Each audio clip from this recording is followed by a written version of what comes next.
going on, folks? Welcome back to another edition of Fightful Wrestling Weekly, brought to you by the fine folks over at Fightful.com.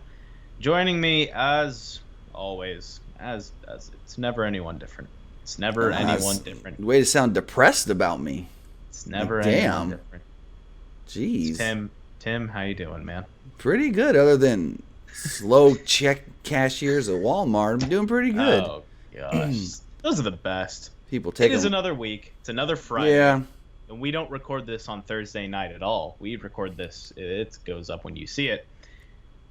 Another week that we talk about the Raw and Smackdown notes. So let's kick it off with a very, very short paragraph that Sean has here saying Smackdown Live had an episode titled, quote, Premiere Issue, which was a nod to the main event segment and the lead into a Ms. and Mrs. reality show, which kind of bothered me that they kept saying, watch this as soon as SmackDown Live ends. Like, but, hey, screw you, 205 Live. Well, yeah, I get that. But I mean, because it was like you didn't have to change your channel. It literally, like, SmackDown ended and boom, it was on. Yeah. WWE Monday Night Raw's title was, quote, Monster Management, referencing Jinder Mahal and Braun Strowman's, I guess you can call it an interaction. I guess. That was an odd interaction. Hey, little man. I just thought Rey Mysterio was going to pop out of nowhere. It was a very weird episode of Raw. Very phenomenal episode of SmackDown. I did like the SmackDown. The Joe AJ segment was really good. Oh, the stuff with Paige and Ellsworth and her firing him and then kicking him out the door, that was really good. And what? Those segments were great. But you know what else has even better segments? This segment from the List and You Boy. Enjoy. For the first time ever, and this is historic, for the first time ever, Melissa went to an Impact Wrestling pay-per-view show. She was live at Slammiversary. It's funny, we were talking about the venue. I know it as the Docks because it's a nightclub downtown Toronto on the waterfront. Mm-hmm. And I once tried to book a wrestling show when it was called the Docks. Now they call it Rebel Nightclub.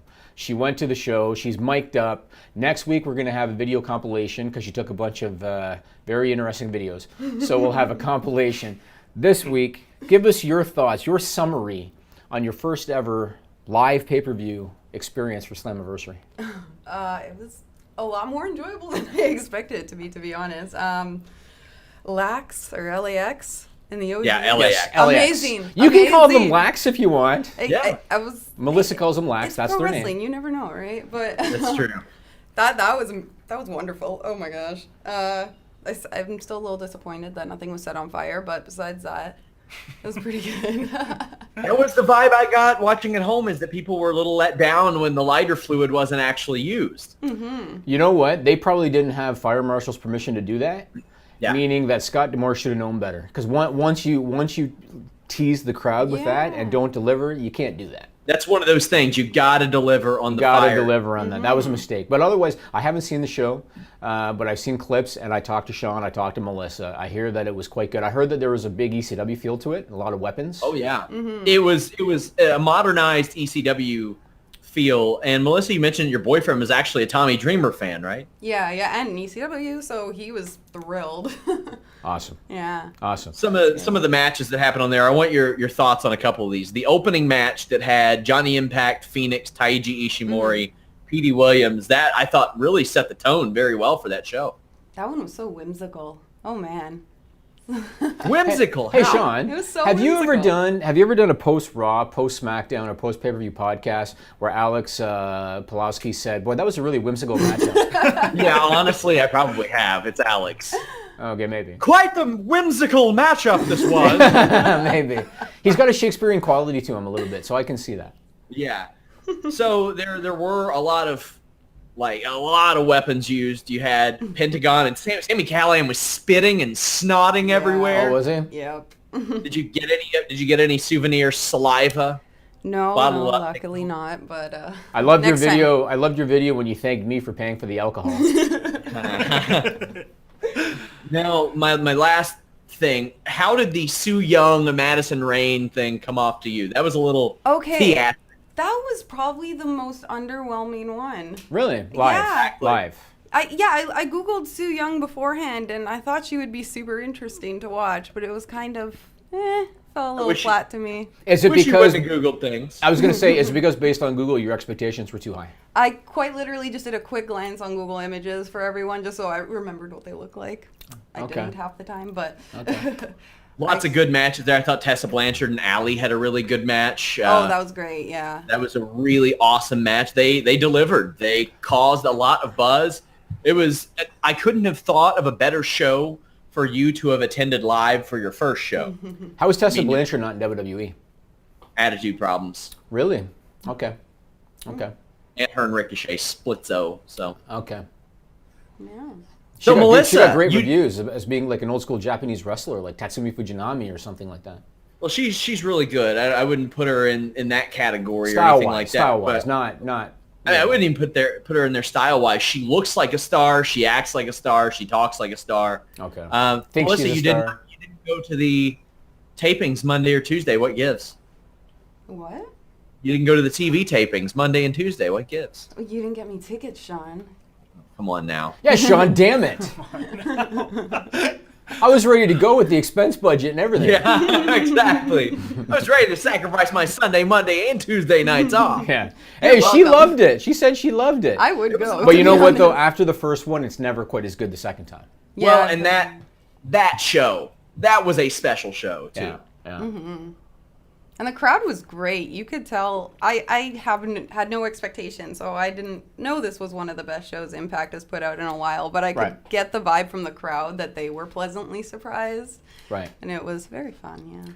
That's cool. That crowd chanting Impact Wrestling was a big thing, because I never thought I would hear anybody chant for that company. Oh, yeah? That company was a running joke on this podcast a year and a half ago. And deservedly so.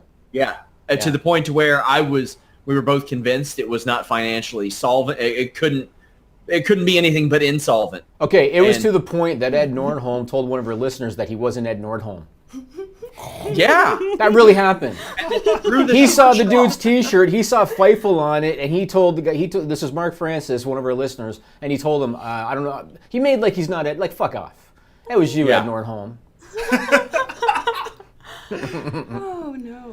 And if you guys want to see the full podcast, I almost called it interview, full podcast, check out Fightful.com. I kept wanting to call it listingyouboy.com. Anyways, let's talk about Matt Riddle. YouTube. You can check out our YouTube, or you can check out Fightful.com. Matt Riddle, the barefoot, pot-smoking MMA You think he'll be barefoot in WWE?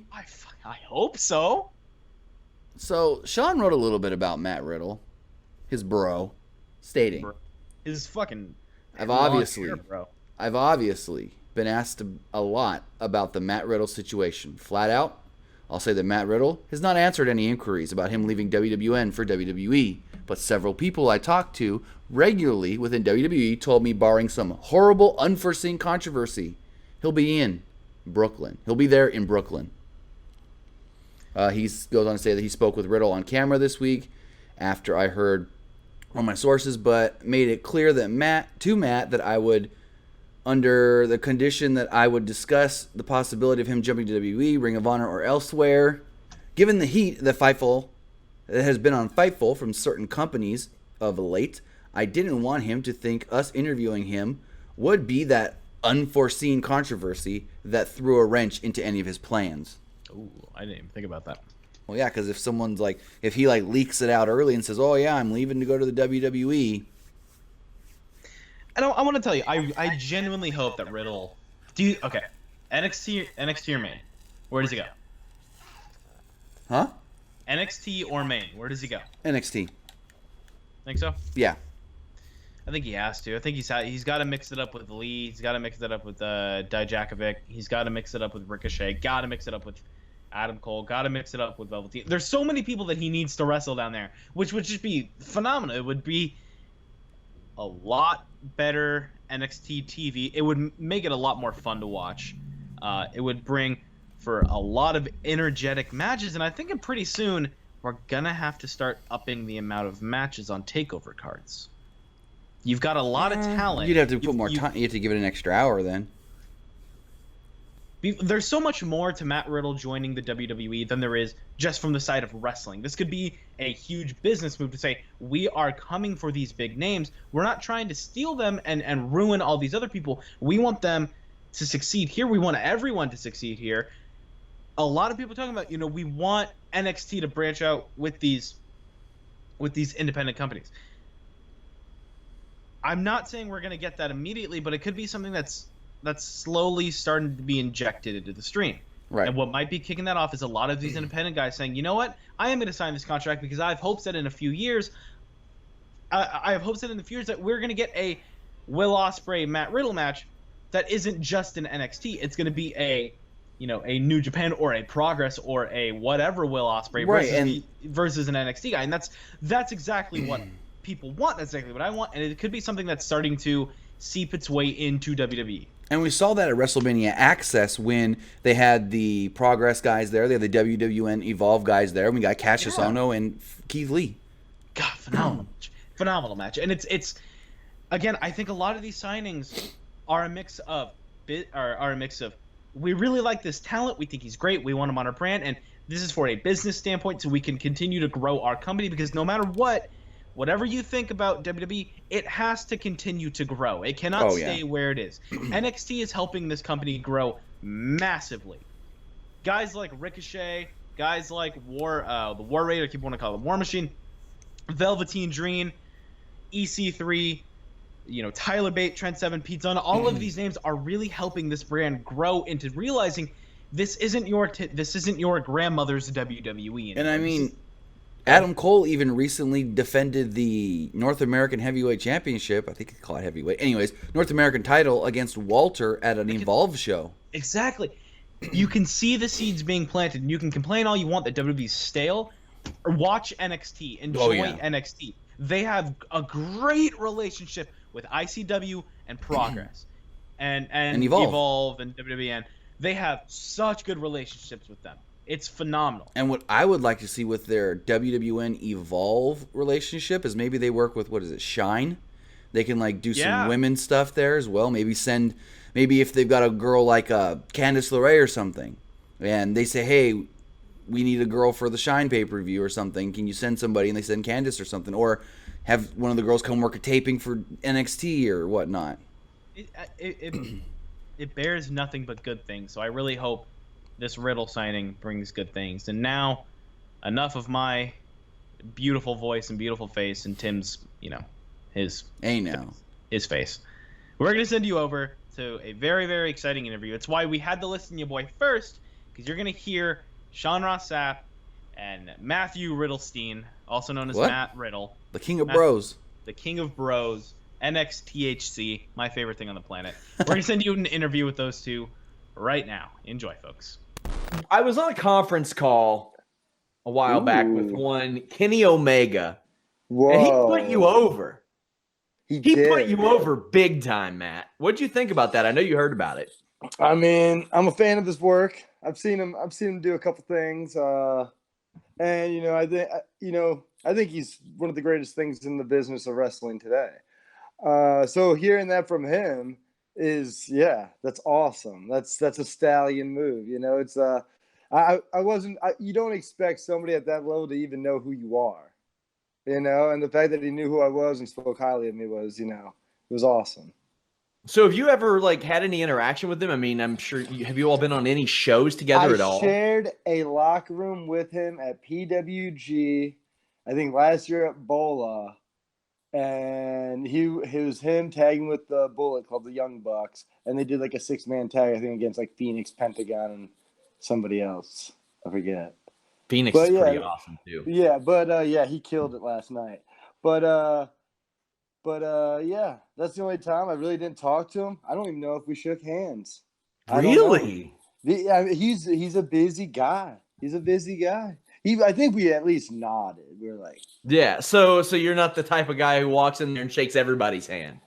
Well, I'm not a real kiss ass, so I don't want Kenny Omega's here, I'm going to go up and shake his fucking hand. It's more like if we walk by each other, I'll shake a hand. I just feel like a lot of times, and wrestling, a lot of times in wrestling, it's almost like, dude, I get it. Goodbye. Hello. Like, we shook hands like 6 times already. You don't have to shake hands every time you go to the gas station. Like, it's one of those things, you know. But at the same time, you are showing mutual respect by shaking hands.